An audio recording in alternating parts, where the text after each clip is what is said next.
Listen to Natty News. Hello, everyone. Welcome to Natty News, the nattiest news show in the world. My name is Anwar, and I'm joined by my wonderfully natty host, Pat. Pat, how are you doing today? Doing pretty well. It's been a long day, but no, it's been good, and I think we're both starting some cuts, so that's the only thing that's probably taking our energy away. Yeah, for those of you who might be following us, me and Pat have started doing a bit of cutting, getting ready for summer, losing some quarantine pounds, and we're actually looking forward to maybe doing some like little documentary videos about it. So that's going to be a good natty project in the future. Yeah, definitely stay tuned for some sick video edits from Anwar, and I'm gonna learn how to do so in my free time. Yeah, exactly. How was your day, Pat? Did you get any training done? No, usually we do it Sunday, and I usually would tell you about my Sunday lift, but Saturday's a day off. So no, just chilling today. But no, training's been going okay. I strained my neck earlier in the week Oh, from doing RDLs. So if that doesn't prove that injury prevention is not completely possible, I don't know what does. Yeah, I was how just do doing some. Yeah. how do you strain your neck from that? So so it was a snatch grip RDL, like a really wide grip, and it Yeah, does pull on the trap a bit more. The yeah, trap that's goes up true. to the neck. Honestly, I feel like there's a multitude of things: sitting a lot, sleeping funny, and then there was snatch and clean and jerk before that. And I think at that point it was just like, damn, I couldn't move my neck the next day. But we're better now. That I can back and forth, so we're good. Yeah, you gotta go see a chiropractor and have him to snap it back in place. Snap crackle pot. No, but no, my one of my good friends, she's an athletic therapist, and honestly, she fixed me up and did all sorts of, I don't know what the heck she did, but we're really good. How's your training been? It was good. I actually just came back from the gym. I was following my boy Ben Rice and living the grind. Yes, sir. Yeah, just came back. It's pretty good overall. I'm in about my second week of the cut, and energy's been okay. I've still been able to lift pretty decently heavy and good intensity and all that. So, looking forward. But I'm sure in a couple of weeks I might not be feeling as good. Although one thing is, I started keeping more track of my running. I do about 10 miles a week, so that's about 16K, and that's actually been feeling really easy now. Like, I'm thinking of even upping it to about maybe 20K a week or something. Nice. Well, I know this is off topic, but I think it'd be interesting to hear. So, well, how much do you do in terms of strength training, cardio, and your macros right now? Yeah, sure. So I train about weight train about 4 times a week, and I run about 3 or 4 times a week.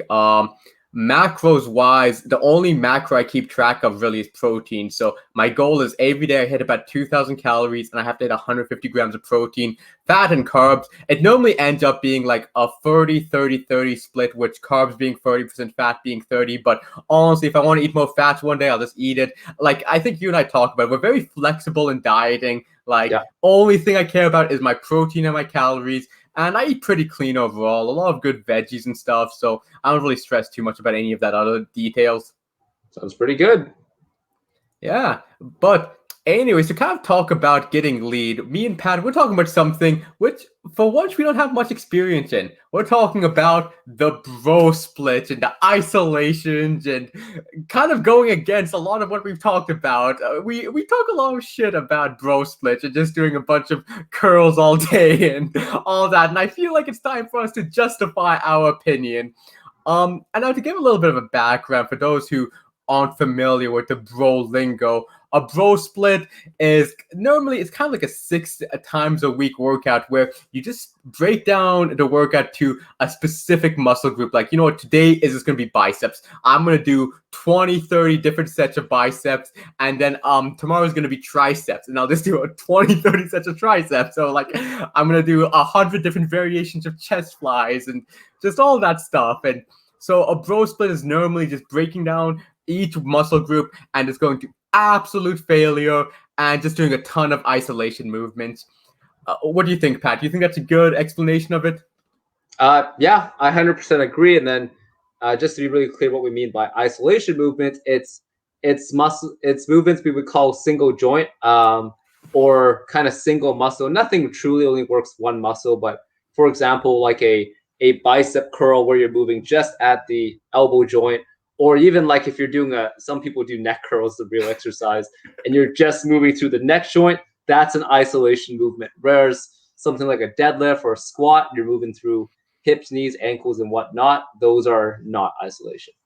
You know what? You want to hear something crazy? Is actually when I do like ever a barbell bicep curl, I feel it more in my traps than I feel anywhere else. I don't know if that just means I have the weakest biceps in the world, but I feel it a lot more in my traps and my biceps. I think you might be shrugging up when you do that, man. Trying I to get think, some trap activation in your curls. yeah, like, dude, whenever I do like curls, I feel like my traps give out before my arms. Oh my goodness. You'll have to work on your curling. I know. Oh, especially since we did that curl off and I didn't do too well. Man, I've been curling like a madman recently. Gotta get to 100 pounds, man. Yeah, oh, we're having a rematch for those who didn't see our little competition on Instagram. But yeah, so no, I think that's a great justification. And for those of you who haven't listened before, me and Pat, we've always talked about it's all about compounds. It's all about doing your big squats, deadlifts, bench, overhead press, dips, pull-ups. Like, we want to hit as many muscles as we can when we lift. And isolations have been something that you and I both really didn't do much throughout our lifting experience. Like, when we would go work out, we would go just hit the big lifts and just keep on hitting those till we were tired and probably go home. And we thought of ourselves better than just doing some curls at the end of the day. I remember, like, I would think it was so silly to see people just doing curls. Like, man, that's so inefficient, and you're not really gonna even grow your biceps. All you need are to do rows and pull-ups. That's how you can get 18-inch biceps. And clearly, oh wait, it didn't work. All those pull-ups and stuff, man, I don't got those 18-inch pythons. So I'd say nowadays, my opinion of isolation is I think they're more necessary than I thought before. But I still think people go a little overboard with them. But maybe before I kind of go in my experience, how about you, Pat? What's your opinion on isolations? Yeah, I've had a really big turnover, and I kind of thought of an analogy how when we talk about nutrition, we talk about macros are so key if you're trying to lose weight or gain muscle. However, that doesn't mean the vitamins don't matter, right? Mm-hmm.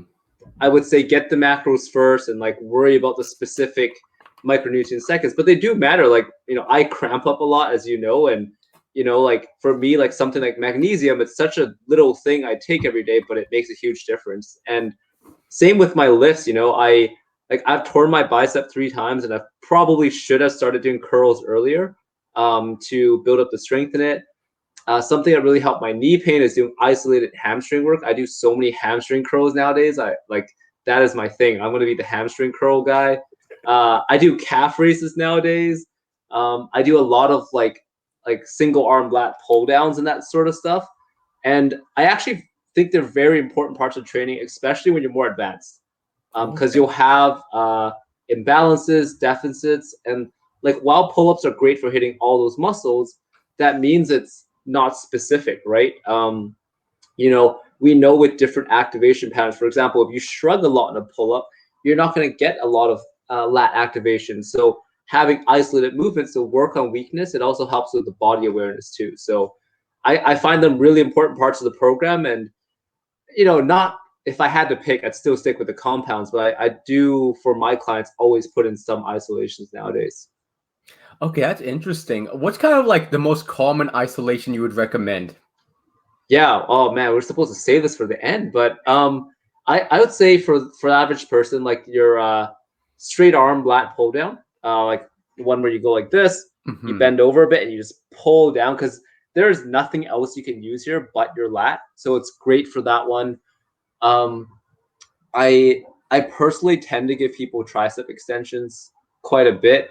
I don't know how much you've seen it, but some people just aren't comfortable or not very good at locking out their arms, like this sort of kind of, or even for overhead press, like locking out like that.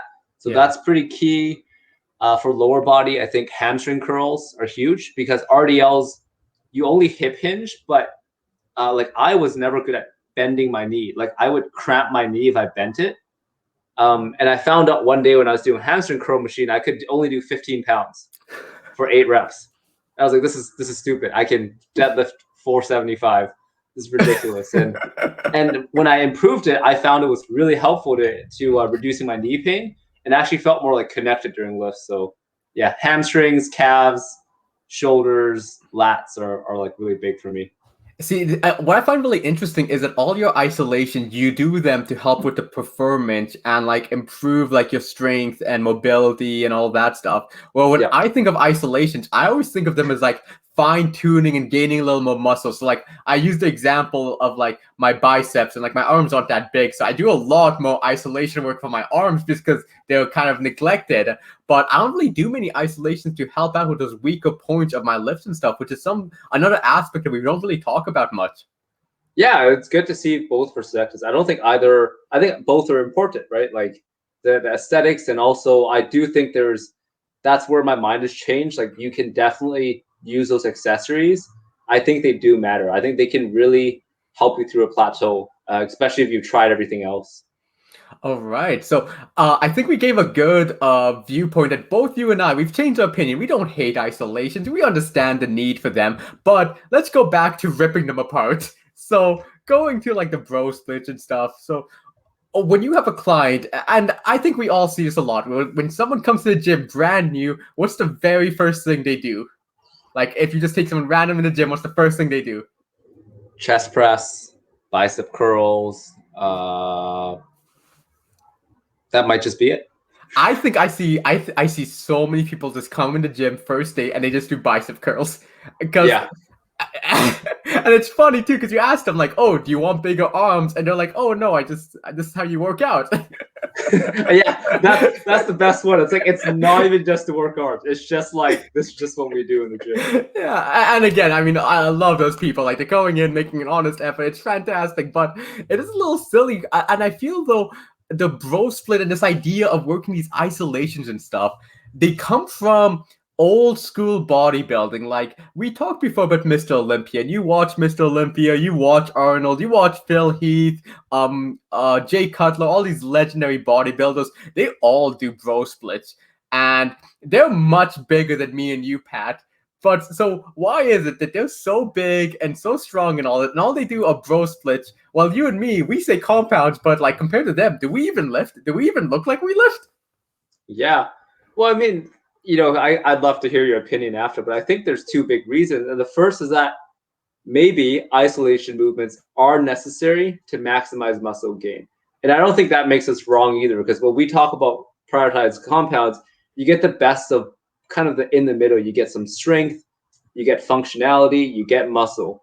But maybe if you want to just maximize muscle mass, all that isolation work is probably necessary because our twig arms are not making the cut with what we're doing. But now, secondly, is we know that these pro bodybuilders are not Natty News certified, and I think that enhancement allows them to get in way more training volume and handle those ridiculous like 12-hour arm workouts that they do that any person not on drugs would just completely be floored by. Yeah, no, I mean, I completely agree with you on both those. And I think that's kind of a justification for people where, like, when you see these workouts and you see some guy who's really huge and he's just doing a full bicep day, I would guess 95% of the time he ain't natty. But you do bring up a good point, though, about also, like, how much time do you have in a gym? Like, both you and I, we're working professionals. We have a lot of stuff going on in our lives. I might have, like, an hour, maybe hour and a half a day to working out. So like I want to get there and try to be as efficient as possible. And just compound lifts is the most efficient way to hit the most stuff and get the biggest bang for your buck. But if I had like 3-4 hours and I could do a full arm day and just really break down all those fibers and everything, you're right. It could be actually more efficient for just pure muscle building. And I mean, again, if you want to look like Arnold, you want to look like Phil Heath, not only do you have to train like them, you got to eat like them, and you got to do the same drugs they're taking. Yeah, exactly. And you got to be ready to. And I think the last thing that's overlooked for those guys is their whole life is bodybuilding. Yeah. And that's important because I think immense amounts of recovery is necessary to put your body through that amount of drugs and training. I mean, hey, to quote the great Ronnie Coleman, everybody wants to be a bodybuilder, but no one wants to lift these heavy-ass weights or eat all this food and take all these drugs. And take all those shits. Yeah. Yeah. No, exactly. So what when someone comes to you and they've only done like bro splits, like they've only done these like isolation movements, how do you kind of like how do you walk them through into getting to the compound lifting and stuff? How do I introduce them to it, or how Yeah. do I talk them through it? Yeah, like talk them through it. Like, how if someone came to you and was like, "Oh, I just like working out like this way. Like, this is the way I work out." How would you kind of maybe show them the light, like convince them in a way? Yeah, I think starting with their goals, and then I want to find a way that I can resonate with that. And usually the goal is something along the lines of be healthier, gain muscle, lose fat, or like improve performance. And I think for all of those goals, compound lifts do have a very important place, right? If you're looking to gain muscle, at the very least, the compound lifts help hit kind of everything. It puts some volume to a lot of muscles at once, which is very efficient. And then you can have isolations at the end. If you're trying to lose fat, you burn more calories. Again, it hits everything harder. If you're looking for sport performance, then I'm like, okay, now you really got to do compound lifts because really bicep curls aren't doing anything for you in almost every sport. Yeah, so like for every goal, just like hearing them out first, hearing what matters to them, and then hopefully explain to them how compound lifts, at the very least, should be a part of the program. We don't need to flip the script right away and make it like 100% compound, 0% isolation, but I think that shift does need to happen if they're going to maximize their results. Yeah, and also something you said before that I found really interesting is about how isolations are more important when you become more intermediate. And I definitely agree with that. And it's kind of funny. I feel like if you're just starting off, you should just do compounds. Like I actually think that it should only purely be compounds. But then once you get to a certain point and you start having weaknesses and all that stuff, then it's now it kind of gets more into isolation. Like you were talking about your bicep, you tore your bicep 3 times before. I remember when I would bench, I would feel my bicep cramping up of just like lowering the weight. Like I Yeah, knew I could bench more, but it was my bicep holding me back. And that's because like I did no direct bicep work and now kind of been changing that and been feeling the benefits to it. So I definitely feel that like once you get more experienced, that's when you really need to start picking down like what's your weak muscles, what's kind of holding you back, what are like some strengths and weaknesses you have. yeah. Like, and it's, I think, I think, I don't know which muscles you have, but I have muscles where I have a hard time activating them. Like, Mm-hmm. they don't contract as well. And for me, that's my hamstring, that's my calf, that's like some parts of my upper back. And the isolation also helps with the body awareness because it's all you're looking to squeeze. It's much easier. Whereas when you're doing a full squat and someone tells you to activate your hamstring, I'm like, hell, I'm just trying not to die under here. That's the last thing I'm going to worry about right now. Yeah, oh man, I remember watching this old Matt August video and he was talking about like activating your lats when you bench, and it took me literally years to feel what he was talking about. Like Yeah, how do you use your lats when you're pressing? yeah. But once you get it, like you do feel it. And I think, I think certain lat activation or even just learning how to pose the lats, like doing Yeah. like a lat spread kind of thing can teach you that how to do that and apply it to your compound lifts. Damn, for those people who are not watching on YouTube, you just missed it out. Pat looked like a barn dove right now with that lat spread, man. Like he was just covering the screen. Another reason you gotta watch Natty News YouTube to see Pat's impeccable posing. That's the goal, to get so wide that I just break the screen with it. This is a little off topic, but have you seen the Dorian Yates lat pose where like there's literally no space between his arms and his lat? Like it's nothing. It's just pure muscle and meat. Yeah, it's got such a thick arm and such a thick lat. It's touching. It's like this is inhuman. And Dorian Yates was actually a guy who really was about just like doing one set of isolation to like absolute failure and like breaking down that muscle fiber to the absolute limit. And kind of going on that point, that kind of makes me think for like a natural average listener, no, like average lifter, can we really break down the muscle fibers that deep? Like, could How you? deep are we talking? Like so Dorian Yates, like if you watch him train, he goes to complete failure. Like there's this a shred of muscle keeping that thing attached with how he goes. Like could like not average person, but like a natural, a pretty good lifter get to that point, or is that kind of just beyond that training is not efficient for the average lifter? There's two schools. Some could actually argue that that might be better for the average lifter. I watched some Dorian Yates videos back in the day, and what he did was he picks, for example, chest day, and he would do like 4 exercises, and it's like a warm-up set, a primer set at like 70-80%, and then like a balls to the wall set. That's Yeah. like true failure, right? But that's 4 very intense sets. Whereas traditionally we're looking for 12 to 20 sets. So he's sacrificing the volume for extreme intensity, and I think it can work for the natural lifter. You just have to do it. I don't think it's smart to do it with like compound lifts because you can Hmm. actually mess yourself up. Like I don't think doing deadlifts to triple failure is like a good idea for your spine.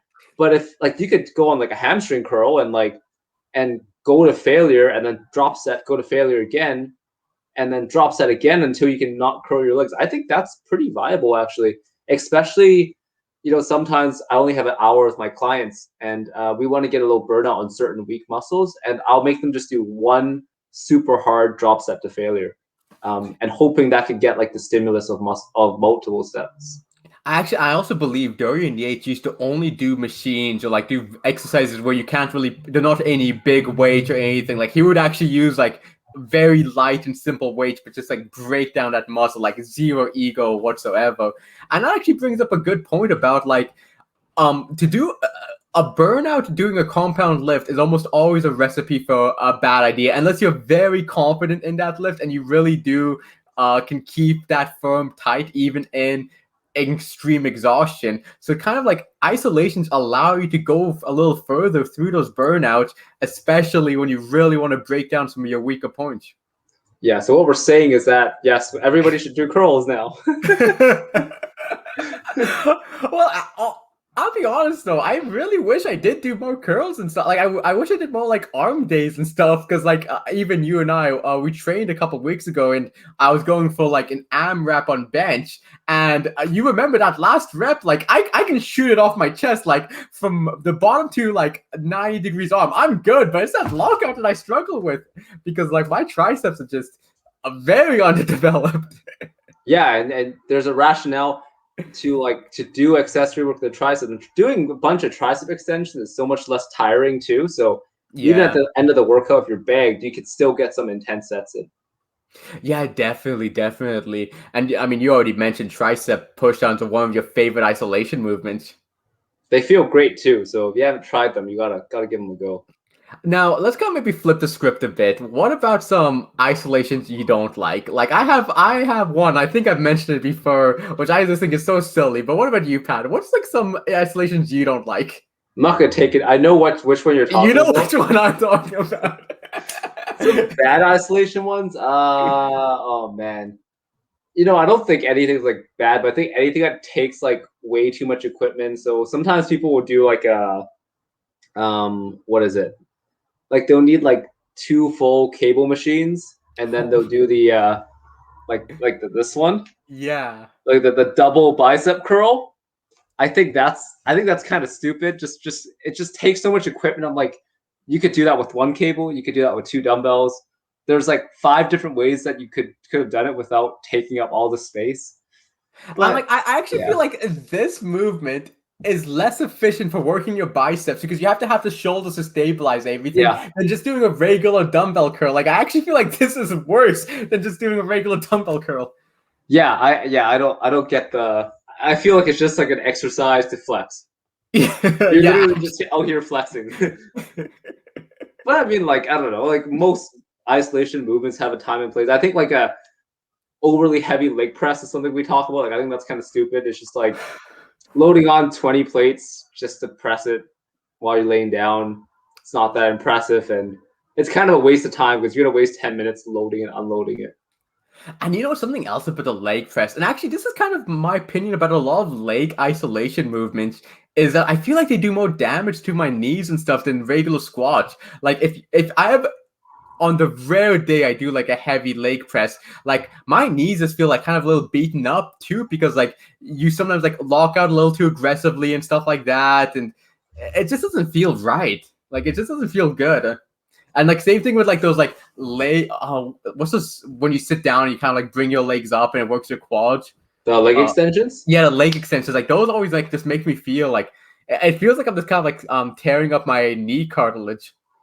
I mean, I think they can be safe. I think they just like most isolations, it's more of a place to go light and slower rather than like really trying to go heavy and I think you lift quite explosively too. So like I don't think those are the place to lock up really hard, and that can probably cause your knees to hurt a bit. But again, they have a time and place with appropriate loads. That's fair. That's fair. Yeah, well, I mean, I think all the classic listeners of Natty News know which isolation I hate. It has to be the cable crossovers, man. Man, I just hate those. Like, one, they do take up so much space, and two, I also feel like it's such an inefficient way to work chess because, like, one, you can't really go to full range of motion unless you have really good shoulder mobility. So you're like gonna snap up your shoulders a bit, and two, like, it just doesn't feel like you're actually getting that much chest activation from them, to be honest. Because I kind of feel most people kind of push up at the end, so they're just kind of using the triceps instead of focusing on that chest squeeze. Like, man, and especially when they take away that pull-up bar for me, man, it hurts me. Like, I just want to go do my pull-ups. Yeah, I mean, as we mentioned before, it takes the pull-up bar above you, takes the cable machine to the right, and the cable machine to the left, and you kind of look like an asshole at the same time. So it's, actually, man, like I hate the cable crossovers. Like that's real talk. Especially because you're taking both the cable stacks. Because you know what's actually an amazing isolation movement? Face pulls, man. Face pulls just make you feel so good in your upper shoulders. You get some good trap activation, like, and also those rear delts. Like, I don't really like the rear delt flies that much, but face pulls, face pulls are they're just a natty. That was like the only isolation we did back in the day for whatever reason, because I think someone on YouTube said they were great. Well, actually, Ben Rice, my boy, what he used to do is that he would do 10 sets of face pulls with tricep extensions, and to this day, I still do that. I think he knows what he's talking about with that. That's a great combo. Yeah, I mean, I don't do 10 sets. I'm not. I don't live the grind like him, but I maybe should. Like he is a strong guy. Yeah, man. Well, we've talked a lot about. Actually, we've shown tons of support for isolation movements today, but and I want to get into the next topic, which is when can a bro split completely work? And do you think it can work, Anwar? Oh man, so I think I think a bro split can work in two cases. One, if you're on juice and you give away your natty card, the bro split is actually the optimal way for muscle building in that situation. Just because of the recovery times, just because of how much your body can take. Bro split is the best way to gain in a lot of muscular size. So if you're not natty, of course, but even if you are natty, I think it could work if you really kind of build your life around it. Like you can really put in enough time to really break down each one of these to a point. You get the proper recovery.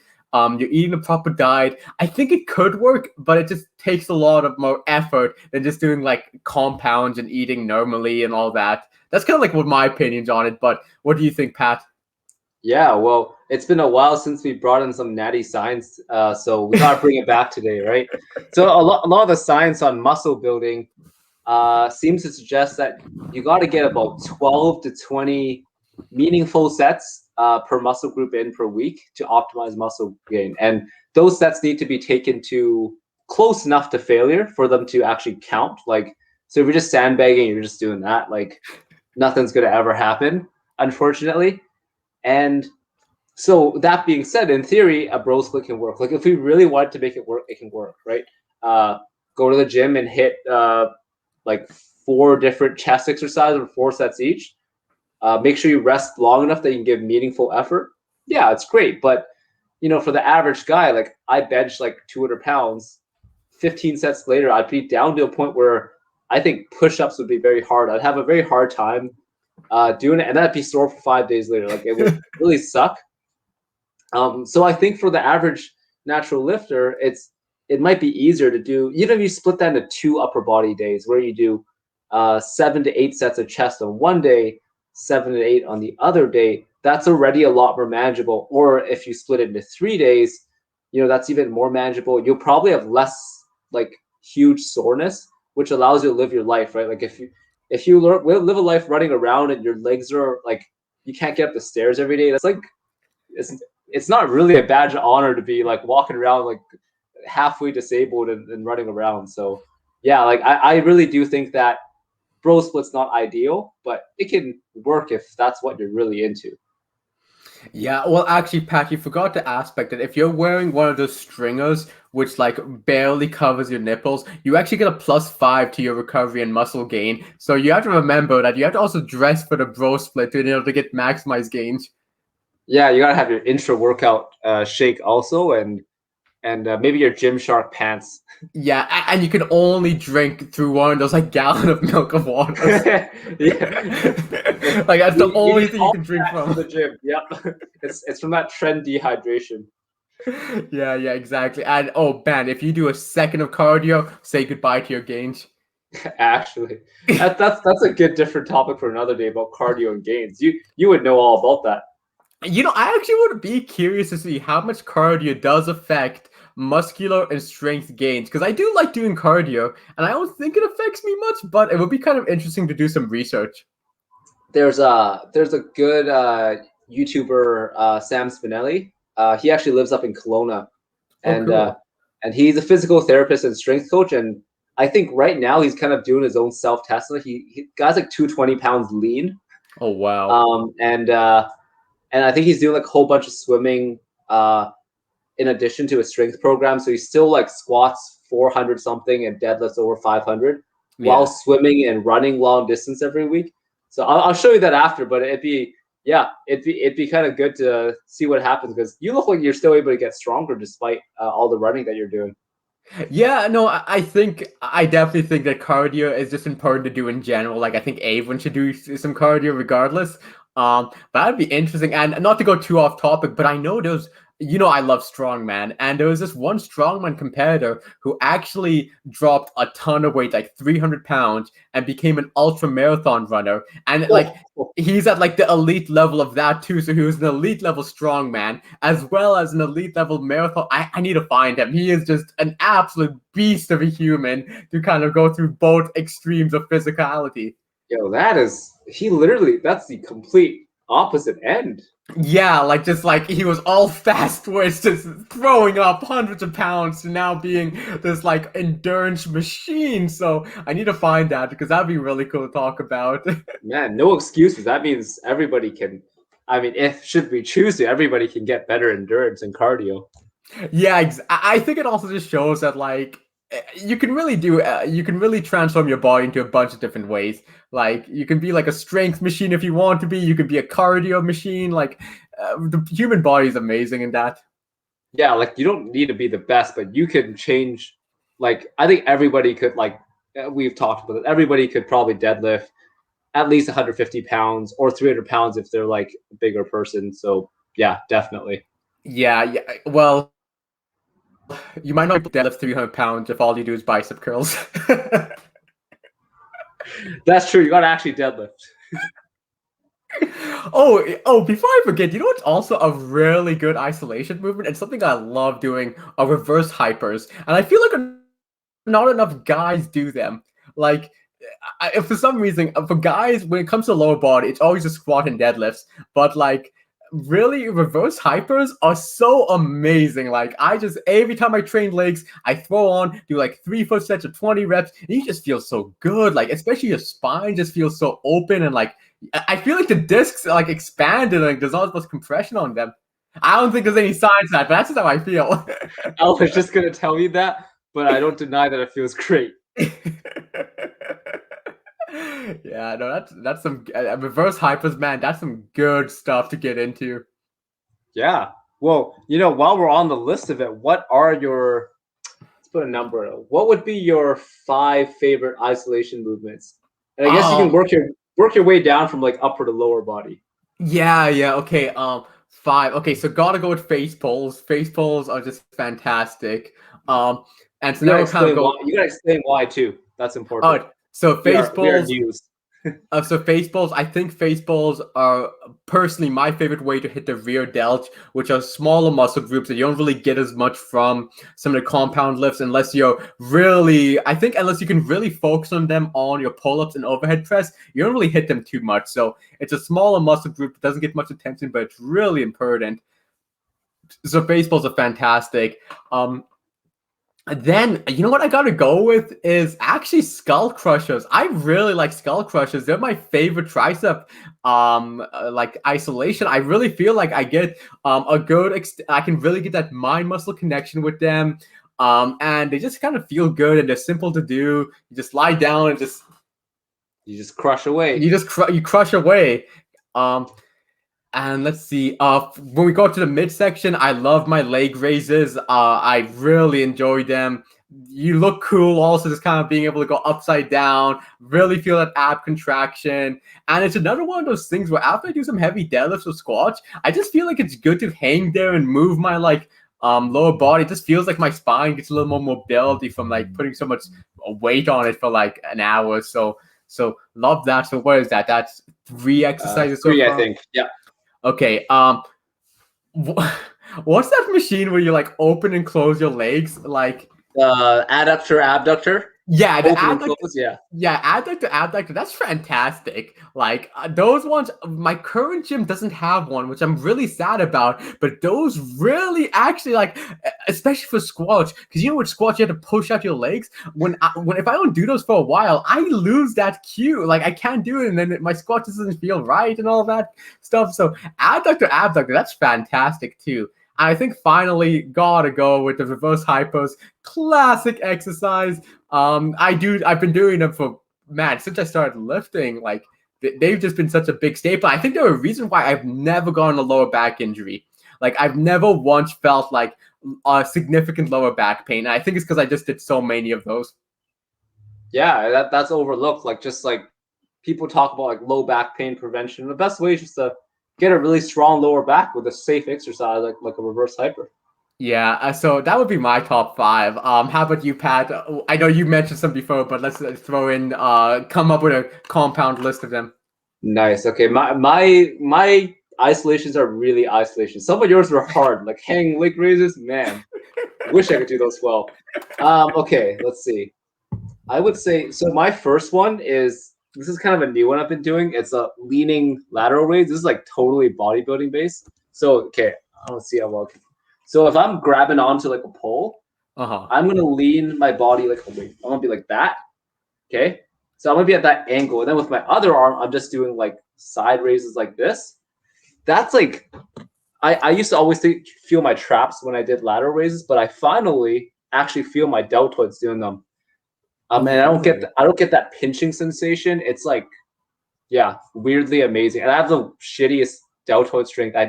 I still do 15 pounds, even though I lift whatever I do overhead. So I got to work on that. That one's huge. See, that's a good reason because whenever I do side raises, I just feel them in my traps. Like I feel like like I have small delts too, but like side raises I feel don't help me. So I need to try that out. That's a good one. Yeah, it changes the angle of it so that like you at least you won't activate the trap off the bottom, and then it's really good. So I would suggest that one as my first. Next up, gotta do my straight arm pull down for the lat, right? That's with the rope machine, and you're leaning over, you're hinged over, like ideally almost all the way. Yeah. And then I like to put my hand on my lat to feel it, and I go boom, and I contract down. Excellent exercise for the lats. I don't think anyone can have strong enough lats, so it's huge. That's 2. I might get more than 5, but tricep extensions. Come on, like you gotta do it. Oops. Got too excited about my tricep extensions. Tore my earphones off. But no, they're huge. And then what was it for a core one? I'd like. Do you know what reverse planks are? No, I actually don't think I've seen those.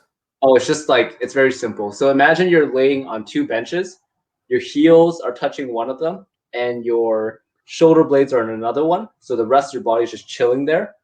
So suspending yourself, that's a reverse plank.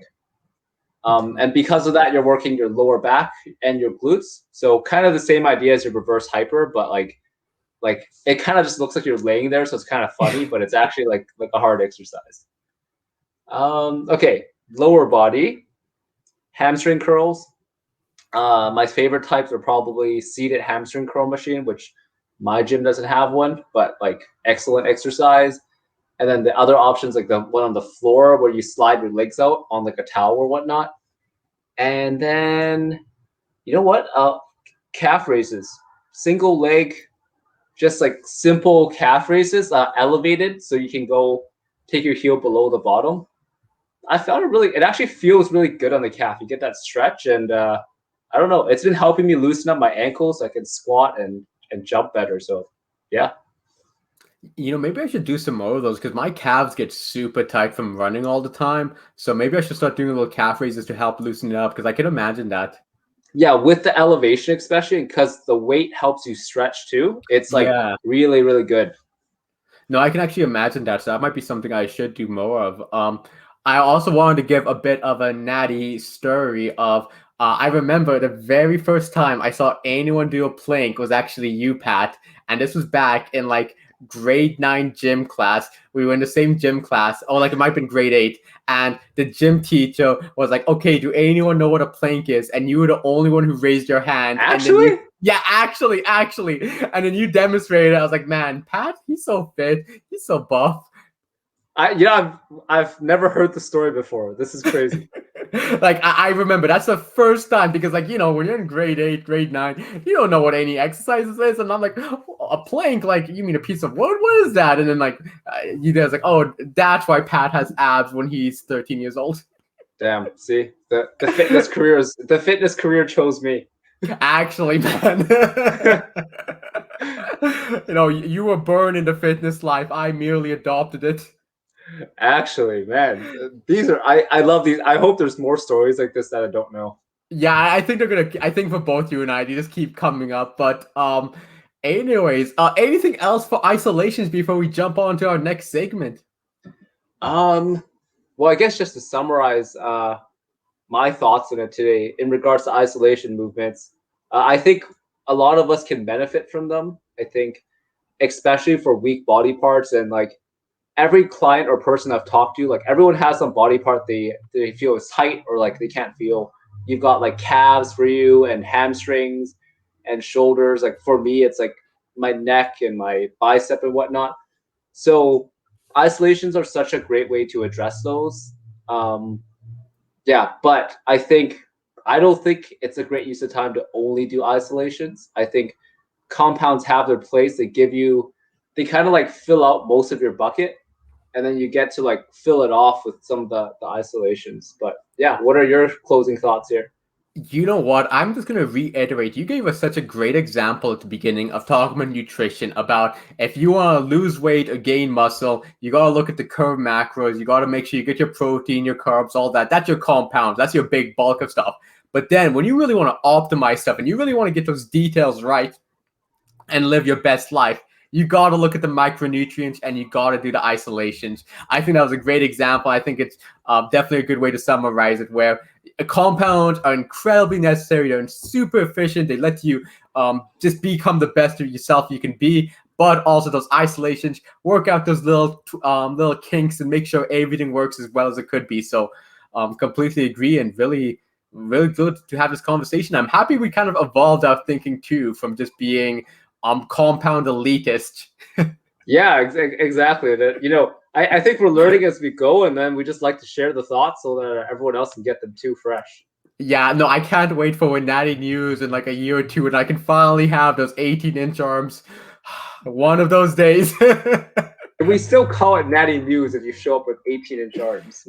I think it could be natural, man. Maybe. I think my arms are like 13 inches with a full pump. They're bigger than that, man. Give yourself more credit. Look at this. Oh, come on. The camera's not being generous to you. For sure. All right. Anyways, talking about someone who is definitely a natty legend, some man. So Pat, you and I, we both love history. We love stories, and we want to go and talk about some Natty Legends. Way back in one of our early episodes, we talked about Milo of Croton, who, if those don't remember, this man used to carry 2 full-size cows up a mountain. Just an absolute natty lad. And today, Pat, we're going to Singapore. Can you tell me who is our Natty Legend of the week? Oh man. Well, first of all, I don't think you mentioned that Natty Legends is a new segment. We have gone outside traditional history. We're going to Legends time. Well, we're calling it Legends instead of history because we can neither deny that these people neither deny or confirm that these feats of strength happened. For all we know, Milo of Croton really carried 2 cows up a mountain, and this person, he may have actually done this. Oh, definitely. Well, anyways, hailing from Singapore today, we are inducting the legend of Badang, and I really hope we're pronouncing his name properly, and if not, please correct us. But basically, Badang grew up as a slave in an Indonesian farm until one day he came in contact with a water spirit. He ended up being in kind of a fight with the water spirit, who was a fish at the time. Beat the crap out of him, and then later on, though, ended up saving the spirit's life, and the spirit was like, "Hell yeah, thank you, man," and gave him some superhuman strength. And and with his newfound natural strength, he was able to do all sorts of strongman challenges, help out his king, help up his family, help everybody out, and his one of his greatest feats is that he was able to deadlift a massive stone, which they call the Singapore stone. Okay, so he cleaned it up to his shoulder and he shot putted it right into the Singapore River. And this stone is actually a real artifact that was found in 1819. And to me, that's proof that he exists. I think that one day a human can maybe shot put a 37-ton stone. Yeah, yeah, so I think you missed that at the beginning. The stone's 37 tons. 37,000 kilograms. He cleaned it. How the Like, to kind of go back to our Strongman episode, you see Brian Shaw, beast of a man. He does like an Atlas stone of 400 pounds. That's nothing. But dang, my man Badang not only took a 37-ton stone, but he also shot putted it. This man. This man is a legend we should all strive to be, and the only non-natural thing he has was his kindness. That's what got him superpowers. I also want to add on a point where the reason he did shot put the stone is because he was challenged by another super strong man. Now this guy doesn't have a name, because he didn't shot put the stone, and him and Badang were like one-on-one, like they were just matching each other for all these strengths of feet, and then they got to the stone one, which was whoever could like lift the stone and throw it the furthest. And what's crazy is this guy could match him in everything else, but he couldn't even pick up the stone. So Badang just was filled with some fighting spirit and love of his friends and some Nakama energy, picked it up and just launched it, my man. Like, that's some true like anime friendship power right there. Yeah, ancient Singaporean legend, world's strongest man competition. I actually think currently Badang, that is the greatest legend of strength I've ever heard. Like, I love Milo Croton, but throwing a 37 stone is more impressive than carrying cows up a mountain. Yeah, and I have never heard anybody talk about this legend, so I don't know why the heck not. This is a great, I thought it was awesome to share. Yeah, to me, Badang is the top of Natty Legends in strength-wise, but we're going to do our research. I'm going to see if I can find someone stronger than Badang, but that's going to be tough. To beat the 37-ton? Yeah, man, that'd be interesting. Yeah, I'm going to do some little physics to see how much force he generated. Off a cliff? We've done that problem before. Yeah, actually. Oh man. Oh no. So bidding another Natty Legend. There's actually a great YouTube video of it like animated, and it was so cool to watch. So we might link it with this episode so you guys can also enjoy a Natty Legend bidding. Yeah, and I think if you guys know of any awesome strength history or half history or legends, let us know. We'd be happy to feature it. Oh, completely. Well, with that, do you have any last things for our Natty listeners? Just gotta do our regular plugs. You can follow us on Instagram at Natty News Podcast. It's all one word, no caps. Be sure to like and share our posts. You can catch us on Spotify, but I would say better yet to follow us here on our YouTube at Natty News, where you'll see our beautiful faces on screen doing our crappy lat spreads and whatnot. And we'll also be trying to put out like other types of video content, right? Things like our little cut and things like that. Definitely, no. We have some plans for Natty News YouTube, and with that too, I also want to let Ava know we're still doing our Unicef fundraiser for Natty News. As many of you know, India has just been hit incredibly hard, so we really want to get together and donate and try to help out and make sure all those Indians can also be getting those natty gains. Yeah, absolutely. Yeah, it's still open. It's going to be it should be in the link to this video, and then it's always the link in our bio and on Instagram too. Exactly. Well, hey, thank you guys so much for listening. And yeah, Natty News out. Natty News out.